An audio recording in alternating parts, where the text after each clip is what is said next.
What's going on, YouTube, fam? It's your boy Tony 2 times, and we back with another episode of Hood Tales, man.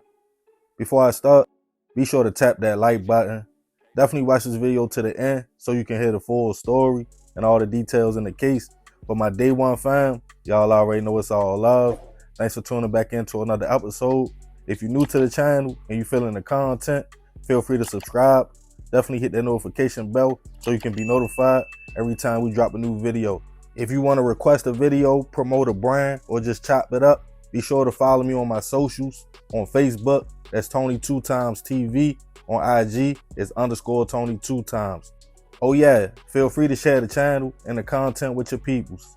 With that being said, let's get right into the story.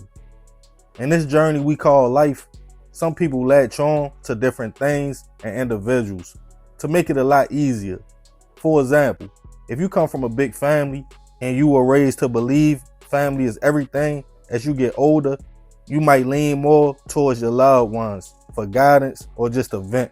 Or if you grow up around individuals for years who are not blood related, but y'all have known each other so long, been through so much together, you consider each other mud brothers or sisters, or just real friends. Then you have people that stay to themselves. They rarely politic with family. They barely do friends because either they had bad experiences with people, got snaked, or crossed just by letting the wrong people in their circle. So in their hearts, they feel like people are phony anyway and not solid. Now family have internal beefs and sometimes it gets real. But usually someone will intervene and say y'all geeking. Y'all are family, chill out with all that. But a fallout with a friend is always different. You start to see or feel this person might not have been as solid as I thought they were. You might even realize they had secret animosity towards you. I can't speak for women, but for most men, friendships only end from one or two things: a fallout over a woman or money. For that bread, the person you thought had your back the most will cut your throat. And unfortunately, money turns friends to foes every day.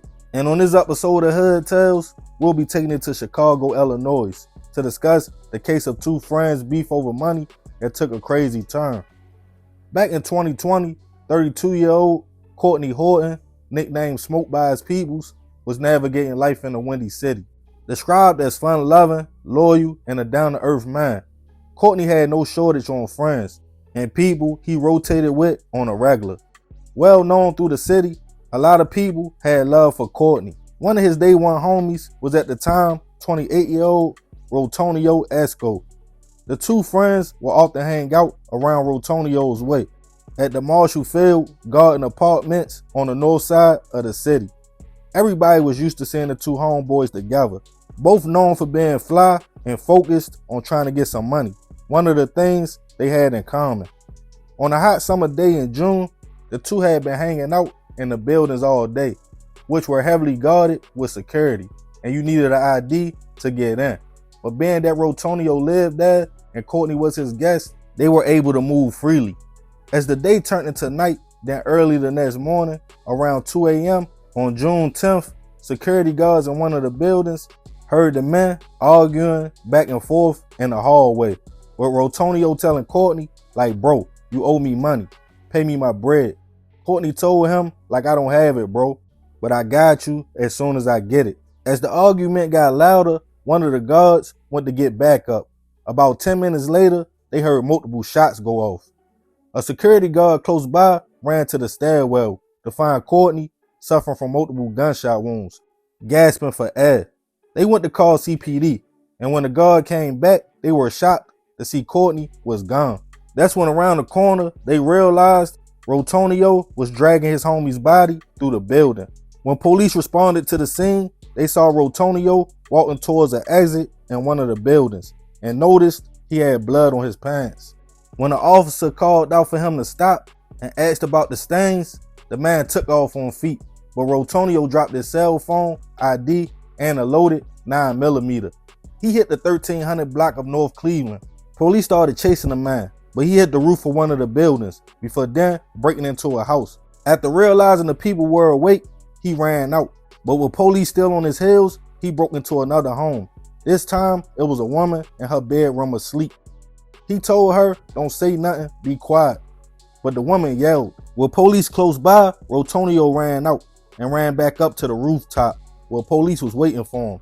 As they cuffed the man and searched him, they found the shell casing and $1,200 and all $100 bills with blood on it.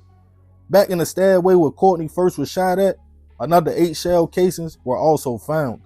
He was rushed to a local hospital, but unfortunately, he wouldn't survive his injuries. As security guards told police everything that happened and what they witnessed, also with Rotonio being caught on the scene with the hit weapon, it wasn't no question he was the shooter.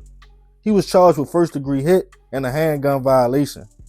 People who knew the friends couldn't believe he had shot Courtney, who most considered a cool dude, a good friend who didn't bother nobody. As the case made its way to court, Rotonio's attorney argued that Courtney owed the man some money. And yes, the two men did argue, but he pointed to the fact that the security guards never told police Courtney allegedly had a screwdriver. And thinking his homie would hurt him, Rotonio shot the man. But prosecutors pointed to Rotonio's actions after the shooting, breaking into houses, the blood-stained money, stating that could have been Courtney's money, and claiming that Rotonio could have been trying to rob the man, knowing he had it on him. But nobody really knew whose money it was. But with security guards from the building taking a witness stand and arresting officers, in the end, Rotonio was found guilty for the hit on his friend and sentenced to 25 years in prison without no parole. Recommended to serve 100% of his time. Right now, he is scheduled for release in June 2045. Rest in peace to Courtney. I send my prayers and condolences to his family. I don't know if he owed Rotonio the bread or not, or how much it was, but to hit your so-called homie 8 times is crazy, especially if you already had a stack on you. But it could have been some street element involved. And if the money was from hustling or pulling a move, a lot of times people feel like it's the principal. Family, friend, whoever, for that dollar, they will knock them off. But whatever amount, in my humble opinion, was not worth doing 25 years in prison. But y'all let me know what y'all think about the situation. And have you yourself ever had a fallout with a friend or family member over money? If so, how did it play out? Let me know your experiences in the comments. And remember, we got to succeed, not to fail, so we won't be just another hood tale. Yeah, man, crazy story. Rest in peace, that man. I definitely send my prayers to his family. But I ain't gonna talk too much more about this one. I appreciate you if you made it to the end.